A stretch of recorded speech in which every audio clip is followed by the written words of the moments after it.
Muslim, hanya saya sendiri yang mencari dan menemukan agama Buddha itu.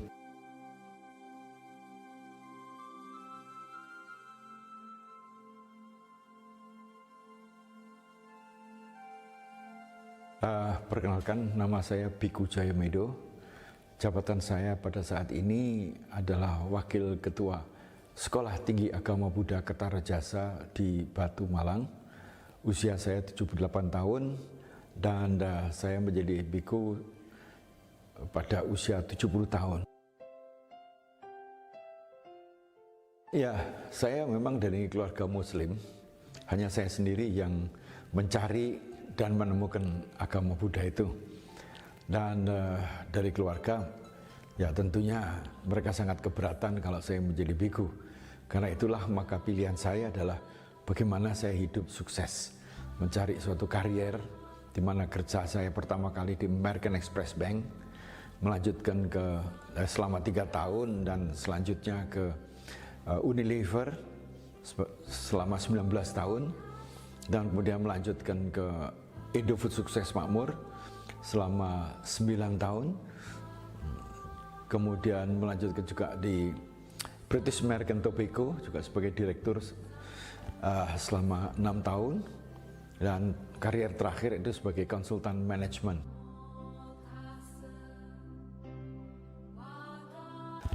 Ya, saya tidak membuat kejutan.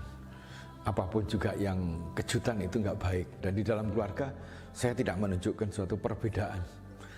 Ya, bahwa waktu puasa seperti sekarang juga puasa. Ya, zakat fitrah juga saya penuhi, lebaran ikut bersama-sama, sehingga mereka tidak merasa saya orang asing atau saya ini orang yang beda. Habisnya sama, cuman pandangan hidup saya yang sudah berubah begitu.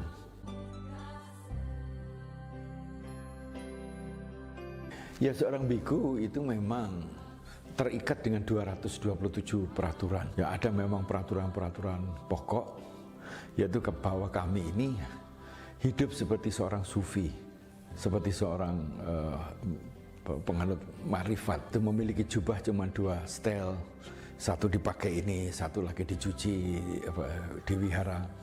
Makan juga hanya 2 kali pagi, paling banyak 2 kali, pada jam 7 pagi dan jam 11. Setelah jam 12 kita tidak boleh makan.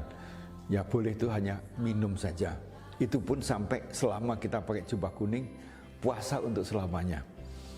Ya, kemudian juga kita tidak boleh membunuh, tidak boleh mengambil barang yang bukan miliknya. Kemudian kita tidak boleh hubungan seksual, baik dengan perempuan, baik dengan laki-laki ataupun dengan binatang. Bersinggungan pun tidak boleh. Ya, kalau dalam Islam itu gampang, ada bukan muhrimnya, saya nggak boleh sentuh. Kemudian tidak boleh makan minum yang memabukkan.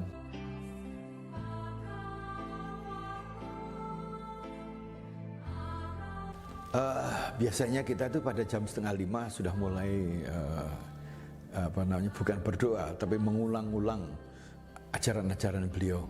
Itu sebagai chanting bahasa Inggrisnya, itu bahasa Indonesianya, pendarasan. Jam 6 kita makan, kemudian jam 7 kemudian mulai membersihkan wiharanya, nyapu, ngepel, siram-siram, nyiram kebun. Kemudian pada jam 11 setelah itu kita mulai mencuci jubah sendiri dan sebagainya. Kemudian pada jam 11 kita makan lagi. Anda bisa bayangkan, jam 7 makan, jam 11 makan, rasanya gimana? Jadi kalau pagi makannya banyak, ya siang sedikit. Atau kalau paginya sedikit, siangnya boleh makan. Kita harus bisa mengatur perut kita sendiri. Jadi setelah jam 12, kemudian dilanjutkan bisa juga untuk meditasi dan sebagainya.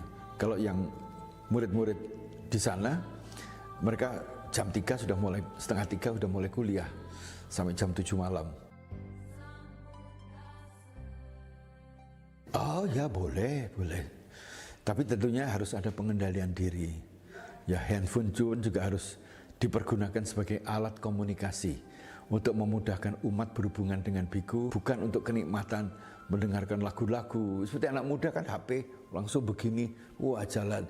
Atau juga boleh membuka internet yang kaitannya dengan pelajaran agama, pelajaran psikologi, hukum dan sebagainya.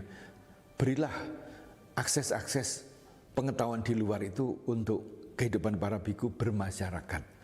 Tapi kalau berbiku tidak bermasyarakat, artinya mereka itu menjadi pertapa yang tugas utamanya adalah pembersihan batin di hutan dan sebagainya, maka HP tidak diizinkan, internet tidak diizinkan.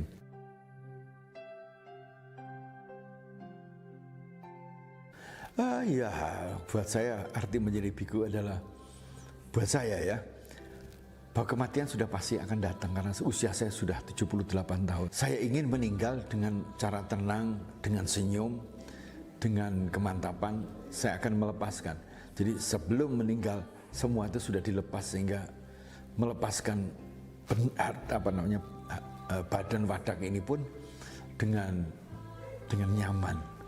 Kemudian kedua adalah sisa hidup ini saya pakai untuk membahagiakan orang banyak, tanpa harus membahagiakan orang banyak itu makhluk-makhluk, tidak hanya manusia tapi semua makhluk. Yang ketiga adalah tentunya dampak daripada berani ikhlas melepas, dan demikian hidup ini menjadi jauh lebih ringan karena semuanya beban-beban itu saya satu persatu saya lepaskan.